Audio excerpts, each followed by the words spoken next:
Hello बच्चों, welcome back to my channel. कैसे हैं आप सब। आज की वीडियो में मैं आप लोग के लिए डिजास्टर मैनेजमेंट के एमसीक्यूज क्वेश्चन लेकर आई हूं।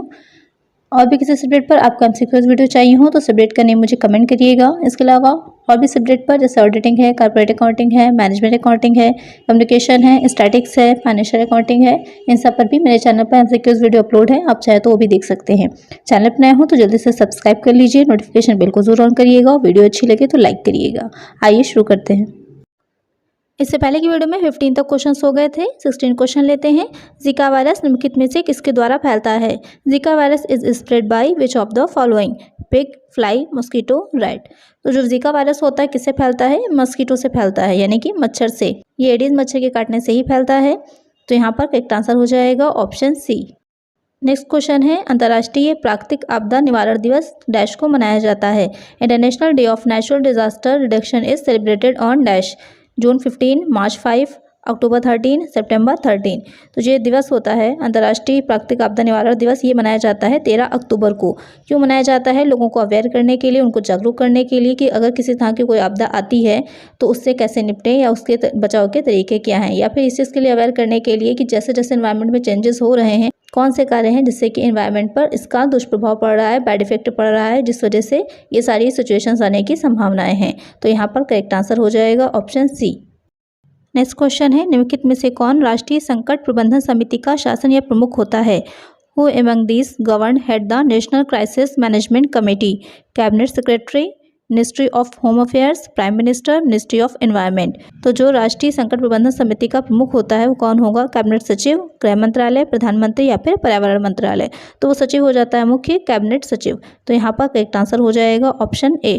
राष्ट्रीय संकट प्रबंधन समिति, इसको शॉर्ट में एनसीएमसी भी कहा जाता है।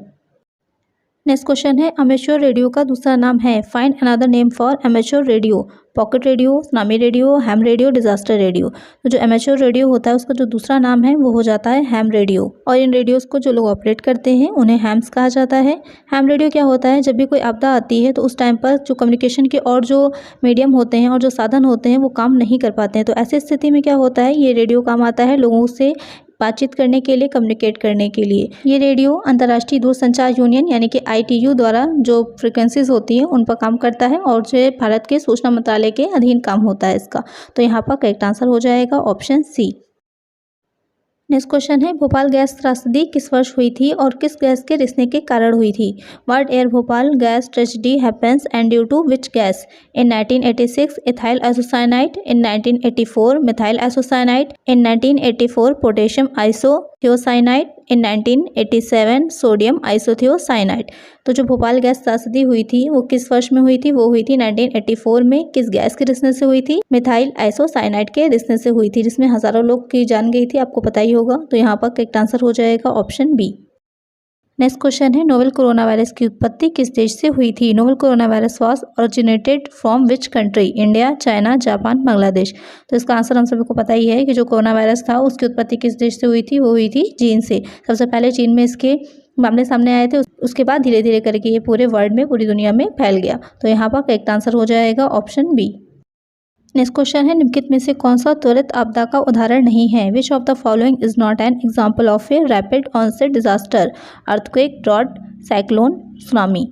तो जो त्वरित आपदा यानी कि अचानक से बहुत तेज़ी से आ जाती है, उसका सामना हम नहीं कर पाते या उससे हम निपट नहीं पाते हैं, जिसका पता हमें पहले से नहीं होता, रैपिड ऑनसेट डिजास्टर।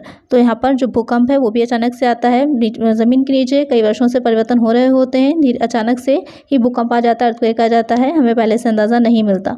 दूसरा आपका चक्रवात भी और सुनामी भी। जो सूखा होता है यानी कि ड्रॉट है, तो वहाँ पर क्या होता है, आपको पता है, दिख रहा है कि बारिश नहीं हो रही है, बारिश ना होने की वजह से क्या होगा, फसल अच्छी नहीं हो पाएगी और सूखा पड़ जाएगा। तो यहाँ पर जो सूखा है वो त्वरित आपदा का उदाहरण नहीं है, वो धीरे धीरे होता है, यानी कि हमें पता है कि बारिश नहीं हो रही जिसकी वजह से सूखा पड़ने की आगे संभावना होगी। तो वहाँ पर करेक्ट आंसर हो जाएगा ऑप्शन बी। नेक्स्ट क्वेश्चन है, एक बीमारी जो असामान्य रूप से व्यापक हो जाती है और यहाँ तक कि वैश्विक स्तर पर भी पहुँच जाती है उसे डैश कहा जाता है। A disease that become unusually widespread and even global in which reach is referred to as dash epidemic, pandemic, Spanish flu, hyperendemic। तो यहाँ पर आपसे पूछ रहा है कि एक बीमारी जो बहुत तेज़ी से बढ़ रही है सामान्य रूप से और पूरे विश्व स्तर तक पहुँच जा रही है उसे क्या कहा जाएगा, तो वो हो जाती है वैश्विक महामारी। जो महामारी होती है एपिडेमिक होता है वो किसी एक ही स्थान तक या एक ही जगह तक फैली हुई होती है, और जो वैश्विक महामारी होती है वो क्या होता है पूरे विश्व में फैल जाती है। जैसे कि अभी कोरोना वायरस था तो क्या हुआ था, वो पूरे विश्व में फैल गया था। और जो स्पेनिश फ्लू था वो भी एक तरह की वैश्विक महामारी ही थी जो पूरे विश्व में फैल गई थी। और हाइपर एंडेमिक में क्या होता है, किसी पर्टिकुलर एरिया में ही कॉन्स्टेंटली वो चीज़ रहेगी और उसमें क्या होगा, जितने भी एज ग्रुप के लोग होते हैं वो सबको इफेक्ट करती है और हाई रेट पे इफेक्ट करती है, तो वो हो जाता है हाइपर एंडेमिक। तो यहाँ पर जो करेक्ट आंसर होगा वो हो जाएगा वैश्विक महामारी, ऑप्शन बी। नेक्स्ट क्वेश्चन है, निम्नलिखित में से कौन मानव निर्मित खतरा नहीं है? Which of the following is not a man made hazard? Leakage of toxic waste, wars and civil strife, drought, environmental pollution. तो कौन सा मानव निर्मित खतरा नहीं है? जहरीले कचरे का रिसाव, युद्ध और नागरिक संघर्ष, सूखा, पर्यावरण प्रदूषण। तो इसमें जो सूखा है यानी कि ड्रॉट है वो मानव निर्मित खतरा नहीं है। बाकी जहरीले कचरे का रिसाव कैसे होता है, जो फैक्ट्रीज होती हैं उनसे जो केमिकल वेस्टेज निकलते हैं उससे क्या होगा, जहरीली गैसें बनती हैं। युद्ध और नागरिक संघर्ष ये भी आपका मानव निर्मित हो जाएगा। पर्यावरण प्रदूषण भी मानव निर्मित है। तो जो सूखा हो जाएगा वो क्या है, प्राकृतिक है। तो यहाँ पर करेक्ट आंसर हो जाएगा ऑप्शन सी।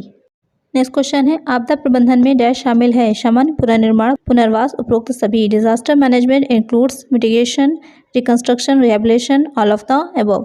तो जो आपदा प्रबंधन होता है उसमें तीनों ही चीज़ें शामिल हो जाती हैं। शमन में क्या हो जाएगा, जो भी प्राकृतिक आपदाएं हैं उसका जो नेगेटिव इफेक्ट्स हैं, नकारात्मक प्रभाव है उसको कम करना है, उसका लोगों का, जगह का, उस स्थान का पुनर्निर्माण करना और दोबारा उनको वहाँ पर रहने के लिए, उन सब चीज़ों को वापस से उसी स्थिति में लाने के लिए पुनर्वास की व्यवस्था करना। ये तीनों ही चीज़ें आ जाती हैं आपदा के प्रबंधन में। तो यहाँ पर करेक्ट आंसर हो जाएगा ऑप्शन डी।